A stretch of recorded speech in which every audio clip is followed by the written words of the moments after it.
watching SKST Radio. Well. Welcome to another episode of SKST Radio Network. You're tuned in to Real Talk with Cammie Grayson, one-on-one with friends, and I have a new friend. Chris McDonell is here, visiting us from Canada. Woohoo! Mhm. Welcome. Thank you, And Cammie. so Chris Nice to is be on your show. thank you so much. Chris is the director of the movie that we viewed a couple of weeks ago about the Queen of the Beaches. What was the name of Queen of the Queen of the Beaches? Beach. Queen of Queen the of the Beach. Beach. And so that's about the little 9-year-old girl that we were all in love with. And Chris is the person that made that amazing journey happen. Chris, welcome to the show. Yeah, thank you. Thank you very You're much. welcome. Well, tell us about yourself a little bit, your background. Yeah, so let me see. I'm in Canada. So I'm talking to you from Vancouver. And I got into film pretty early. You mentioned my nickname, so I'll start by throwing in a little tidbit. So I actually had a high school teacher who was an apprentice of Pablo Picasso in the small town of Orillia, Ontario, where I lived. And he was my teacher, which made the rest of us second-generation Picasso students. But he would pronounce my name. He was of Spanish origin. He would call me Cleetche. And so my friends started calling me Cleetche, Cleetche, and I became Cleetche. And so at a very young age, I was painting. I was, heavily into the arts, did a lot of drama, bought a camcorder, started making movies, and kind of, got onto that path pretty young. Wow. So being the person you are now, how did you get there? What got you started? What gave you your first big break? Yeah, so essentially, I pitched a TV show to the local community station in the city of Orillia, where I was living when I was 17, and I just bought a camera. I had spent about a year practicing and directing little shorts with some of my friends. They ended up accepting that and broadcasting it weekly for 9 episodes to 20,000 plus subscribers. So from right from the get-go, nobody had a camcorder in the city. I mean, this is way before the age of the iPhone, right, where everyone has a camera. So I knew right away this is what I wanted to do. Went to the Vancouver Film School in Vancouver, studied film there, started working as an extra on the side. And so Vancouver, it's Hollywood North. So, I mean, I did a film with Leonardo DiCaprio, like before he was anybody. And you can rent that movie. We have this moment. It's one of my stories. Richard Gere, Drew Barrymore. So I did that, and then I got hired onto the X-Files, which was filming in Vancouver, and started on season 2 the year that they won Golden Globe for Best Drama. Nice.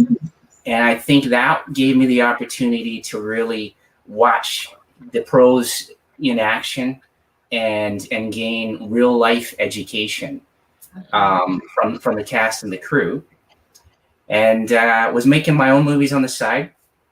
Throughout all of this, I actually went to West Africa, shot a documentary about the Liberian refugees. Wow. That was an early film that I did. And in 2001, I was given the opportunity to direct my own feature film that I'd written, which had won a screenplay competition. So that's when, things really took off for me, and I was living the dream, directing my own movie. Oh, wow. So what led you up to this movie? Yeah, so I had the opportunity in 2008 to go to India. I was invited by someone. There was a group from my church that were going, and they asked if I could come along and just film them. And so I'd never been to India.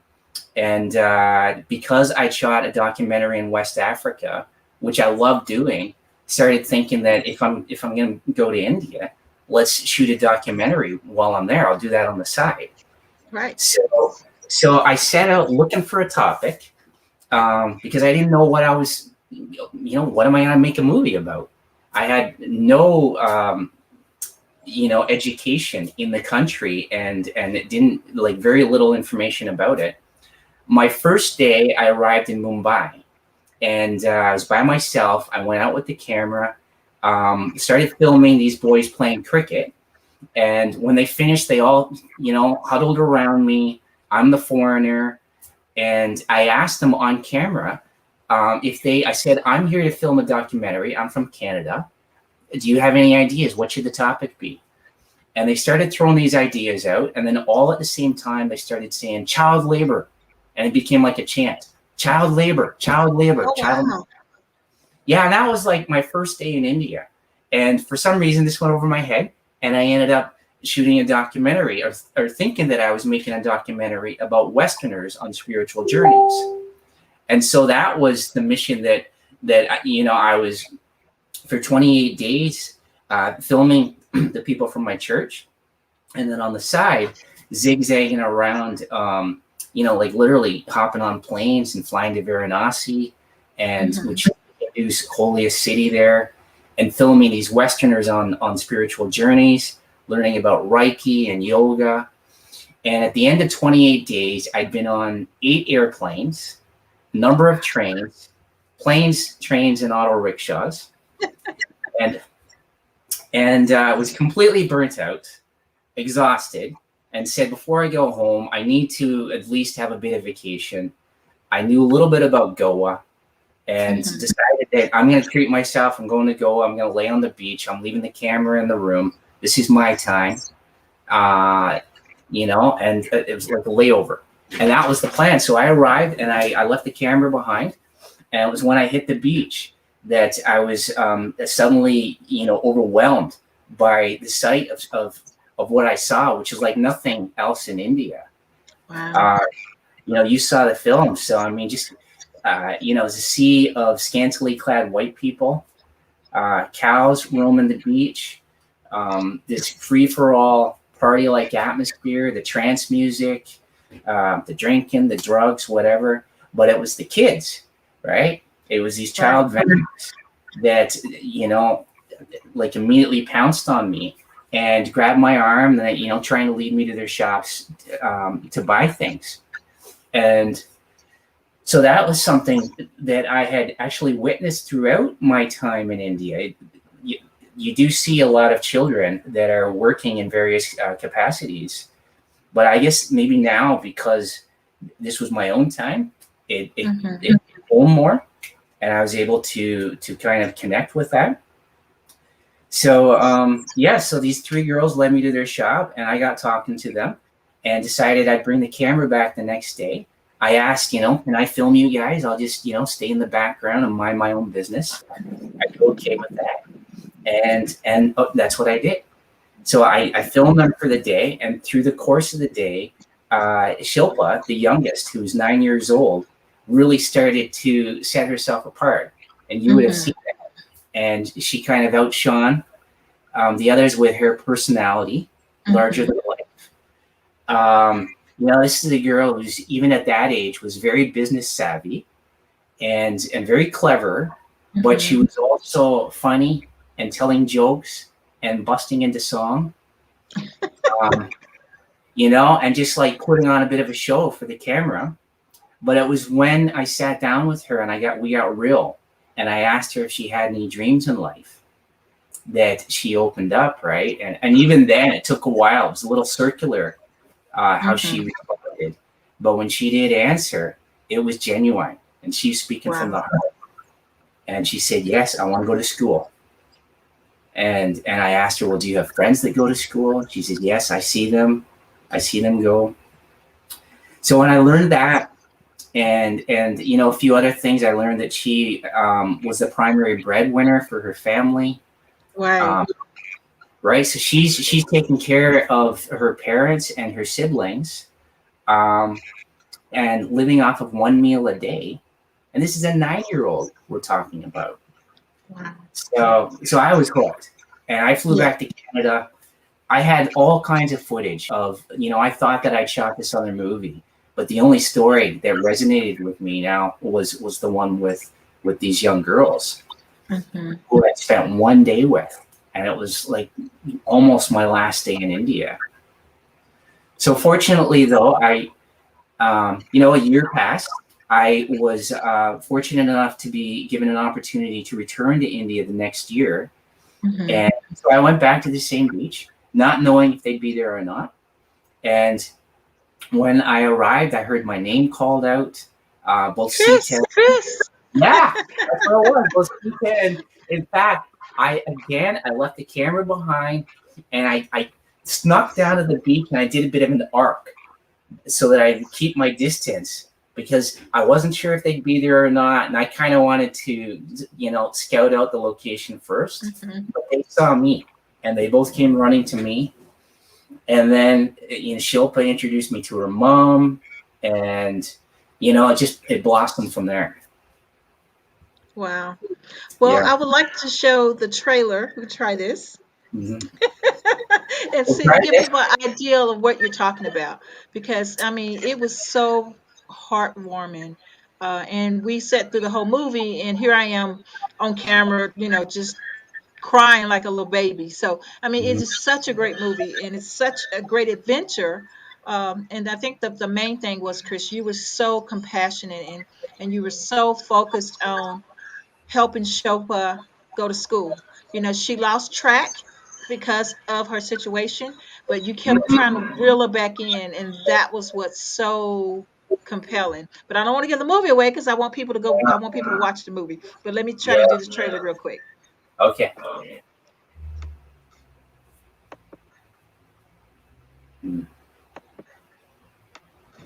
Tell me, what is the hardest thing about your job? I have to work everything. All day I have to work on the beach. I have to cook. I have to do everything. The business, if I don't beat me, my boss.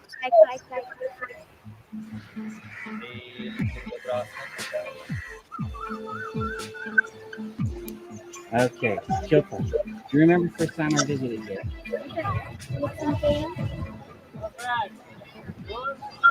I asked you some hard questions.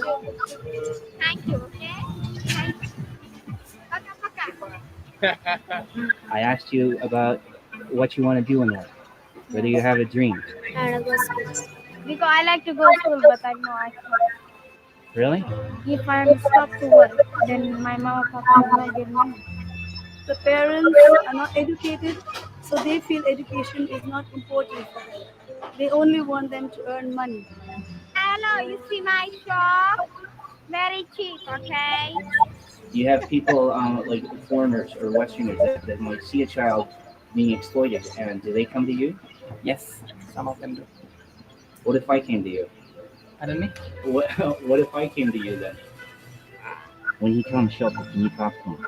No. Please. Help me help you. It has been 5 years since my last trip. Is it you? Rukima! Chris, how are you? 5 years since I last saw Shilpa's face or heard her voice. The 3 weeks.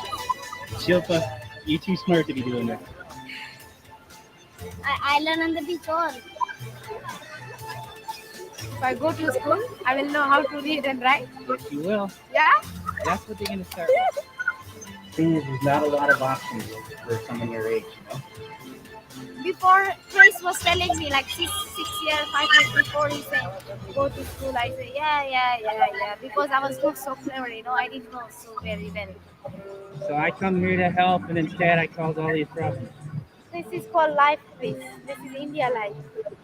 Now I understand what is a school thing, because I always, if I don't know how to read and write, I always have problem in my life, Smart girl. Very smart. So yeah, now that you've shown that, we can say that because I guess I didn't really finish the entire synopsis, but I arrived when she was 9 and filmed her life journey and tried to capture her dreams over the course of 11 years. Wow. Yeah, and within that 11 years, did 5 trips to India from Canada. And I know they had to be expensive. Oh my gosh. You know what? I have my statistics in front of me somewhere here, but I was actually on, give me a second here, I think it was 46 airplanes. Wow. Yeah, I was on 46 airplanes, and the distance that I traveled is the equivalent of 4 times around the world. Gosh. And I shot 5,000 minutes of footage for what ended up being, just less than 2 hours. That is amazing.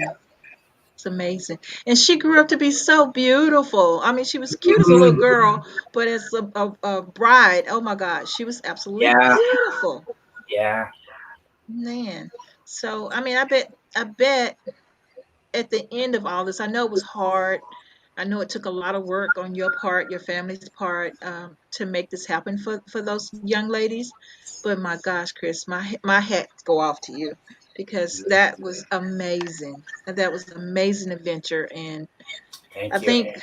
think if you keep bringing us more things like that, I mean, it's just it's kind of living through your eyes, and so Yeah. I was blown away. I really was. Oh, thank you. So will you be Yeah, going back to visit? well, so I've been there 6 times now. I mean, my 5th trip was to attend her wedding, and which, by the way, well, actually, I'll tell you 2 things. I actually cut and finished the movie after the 3rd trip.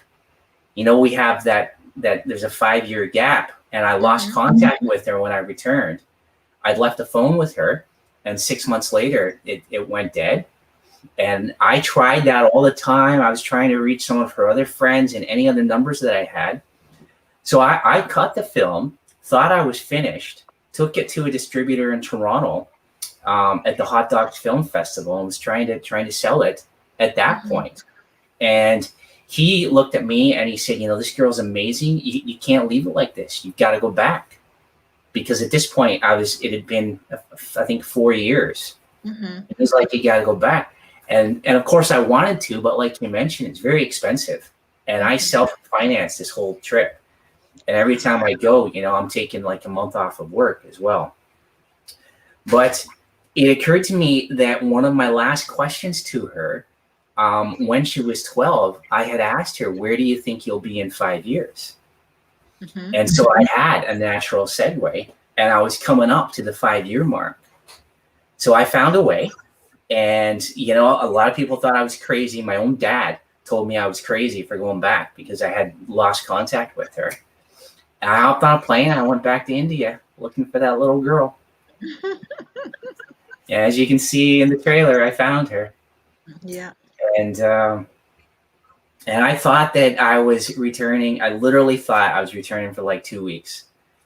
And that if I'd be lucky enough to find her, I'd be filming just, a few minutes to close out the film and the credits. And right away, as you can see, the story continues, and the story actually becomes half of the film from that point on. Right. Yeah.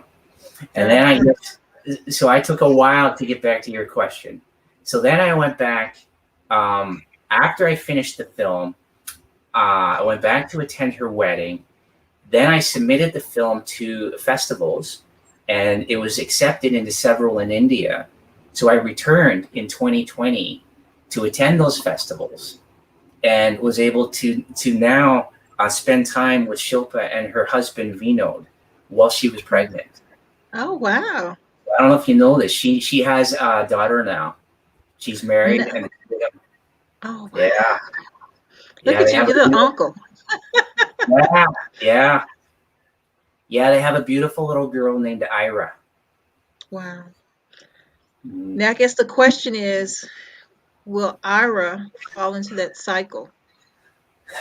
That is a very good question. And I think the answer is a definitive no, as long as the uncle is still in the has a slave. Yeah. Well, no, but actually, seriously, um, without giving away too much, Shilpa gets an education, but life is hard in India, and Hmm. so where she's at now, like she's still working in the market, and it's still a day-to-day struggle. And because she was able to learn some foundations with English, it's much easier for her. We couldn't even text before that, and now she's reading not just my messages, but the other girls on the beach. They bring her letters and things, and she's the go-to person to help. But maybe there's a greater purpose in making this movie and telling her story, and that it helped her a little bit and might help others a lot more, Right. including her daughter. But what was her husband like? I mean, was he able to support actually get her off the beach or no? Yeah. So I should first of all, he's a really good guy, and that's saying something. Unfortunately, I don't know what it is, but the culture that Shilpa comes from, it's a man's world. I mean, it's not like that in all of India, but a lot of the women, and they tell, like Shilpa's sisters, they all sat there telling me how bad their husbands were, whether they take to drinking, or one of them was, a gambling addict and would spend all his money at the casino.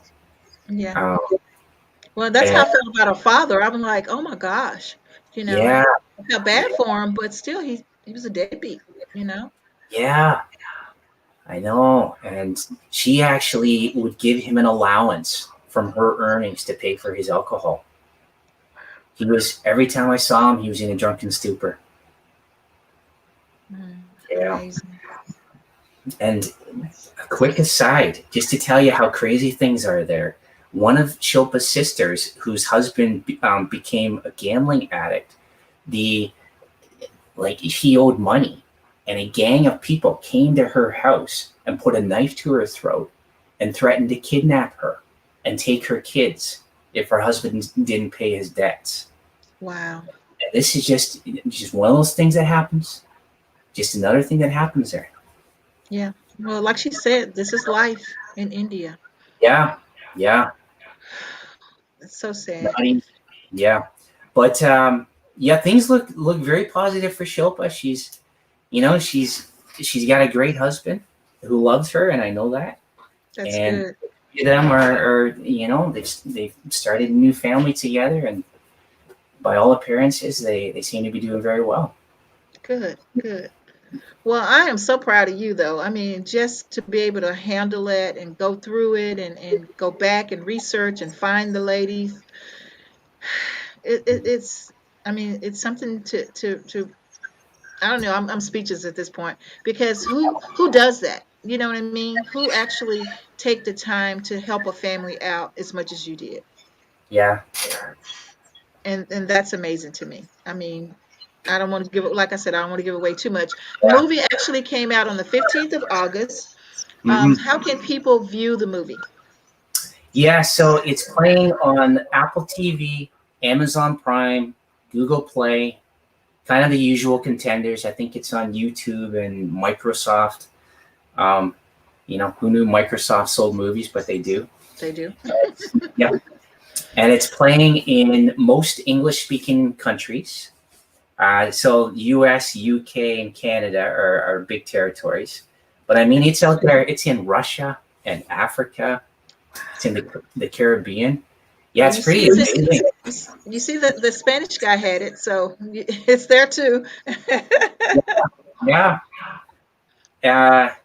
Well, it's not in Latin America yet.